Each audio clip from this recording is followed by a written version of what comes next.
Hello everyone, আমি প্রিয়াঙ্কা আবার চলেছি একটা নতুন ভিডিওর সাথে। তো কালকে আজকে আমার বাবা মার অ্যানিভার্সারি। তো কালকে দোল পূর্ণিমা। তো আজকে খাওয়া দাওয়া হবে, কী রান্না হচ্ছে, বিরিয়ানি আর সঙ্গে চিকেন কষা। তো এখন আমাদের বাড়িতে এখন তোড়জোড় চলছে, তোমাদের সাথে দেখাই চলো। তো দিদি এখানে বেরেস্তাটা করে রেখে দিয়েছে, আর এখানে দিদি এখন কষাচ্ছে চিকেনটা। আলুটা পরে অ্যাড করবে ভেজে, তারপরে এখানে আলুটা অ্যাড করবে। এখানে 80% চালটা সেদ্ধ হয়ে গেছে, তারপরে বিরিয়ানি লেয়ার করে বিরিয়ানি তৈরি। প্রথমে আমি বলেছিলাম এটা চিকেন কষা, বাট এটা দিদি বললো যে চিকেন দো পেঁয়াজা বানিয়েছে।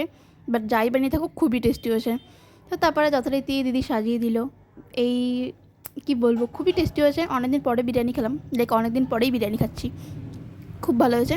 আর দিদি ফার্স্ট টাইম এই চিকেন দো পেঁয়াজটা বানিয়েছে, এটা খুব টেস্টি হয়েছে। আর ফার্স্ট বাইটটা তো লাইক ও মাই গড।